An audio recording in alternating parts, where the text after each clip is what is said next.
mga kababayan, ma'am sir, this is Jam, the Filipino channel lang inyong pong lingkod. So today is January 15, 2026 at tayo ngayon ang pupunta dito sa may Rojas West Tower sa may The Residences of Commonwealth by Century.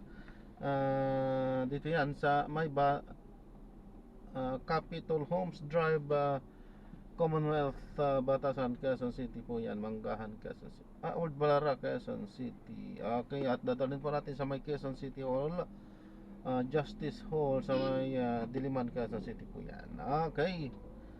So magbabalik po tayo mamaya konti pag nakuha na po natin sila. Disclaimer lamang po ang content po natin ay kalsada at hindi ang passenger. Kaya nga naman sakasakali man po na may marinig kayo mga pangalan ng lugar, pangalan ng tao, pangalan ng organizations, government o private man yan, ay wala pong kinalaman ang channel na ito. At wala pong pinapatungkulan. Lahat po ng pinag-uusapan dito ay pawang dito lamang po yan sa loob. At wala pong pinapatungkulan sa labas. Okay po, magbabalik po tayo mamayang unti po pag nakuha na po.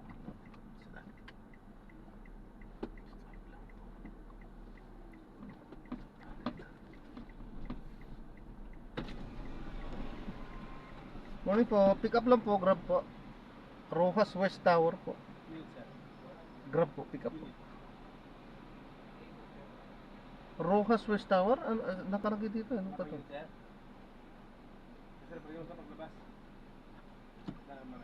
Sige po.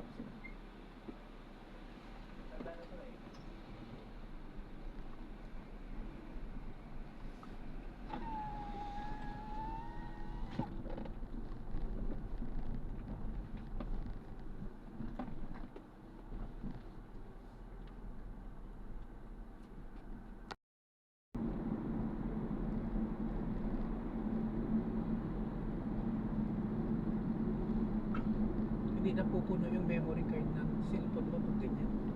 Dinidelete ko din po pagka ano. Para lang habang nasa biyahe para ano. Para naka-record lang. Para pagbaba ko, i-delete mo na. Sa Kung walang aksidente. Pag uwi ko ng bahay. So malaking memory ng Hindi, bawat biyahe lang yan. Bawat biyahe lang yan. Hindi yung tuloy-tuloy, hindi. pagka may pasahero. Aha. Or hindi kahit walang pasahero dapat meron. Oo. Kasi aksidente meron na Oo walang nga, no? pasahero Oo nga, no? Dapat ganun talaga dapat. Kaso nga lang, hindi kakayanin. Kaya nga Hindi kakayanin. Susuko siya. Meron naman ako. Pangit eh. Pangit yung quality no? Oo, pangit yung quality niya. Siguro yung mga mamahalin din, okay din. Yung mumurahin lang din kasi ito. Pero maganda yan lalo na sa mga enforcer, mga gano'n hindi nila expected na may camera na. Hindi ho, maingat na rin po sila ngayon. Tinitignan, may camera ka ba? Sasabihin, tatanungin niya. Maingat sila. Alam na nila eh.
Drop off lang po.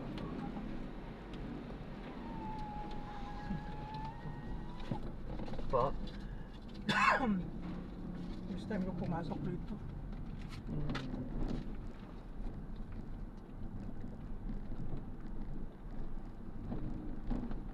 Justice for... Maganda pala rito.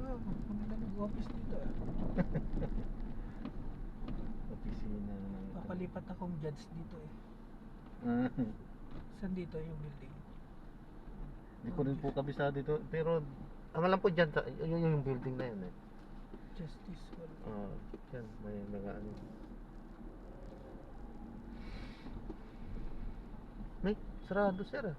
Oh, it's okay. Dito na. Dito na lang po. Oh, sige, sige, sige. Magkano? Doon sa sana. Magkano na to? 271 po. 3. Ayun. Ano? Kaya ko maglakad. Itabi ko lang po. Para hindi sila magkaano magalit. Thank you. Salamat po. God bless po.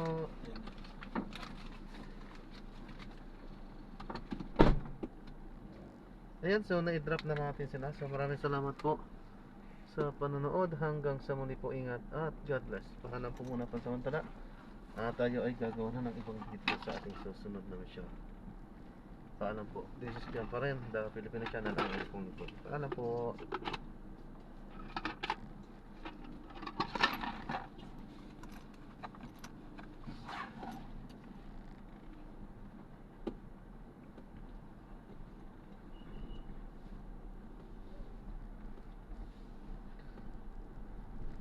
So andito nga tayo sa may Quezon City Hall. Baka next month babalik tayo dito. Magre-renew ng ating mga clearances, mga IDs, government IDs, clearances, police clearance. Actually matagal nang expired yung hindi kasi isang taon yung police clearance. Dapat parang NBI din sana, isang taon. Sasabi ko na lang pag-renew pag nag-expire na yung police clearance, drug test, pinagsasabay-sabay ko kasi yung yung NBI drug test kasi tao na yan. At sinasabi ko din actually yan, yung police. Kaso nga lang, nauuna talaga yung police 8 months lang yata, 10 months yung police, o 6 months lang yata. 8 yata. Hindi ako nagkakamali, 8 or 10 yan. Nagdagdag na rin lang sila. Bakit hindi na ginawang isang taon? Dapat gawin isang taon. Ayan, so ganyan na lang po muna tayo. Maraming salamat po sa panonood. Hanggang sa muli po, ingat, God bless. Paalam po muna pansamantala po. This is Jan pa rin, The Filipino Channel ang inyong pong lingkod. Paalam po.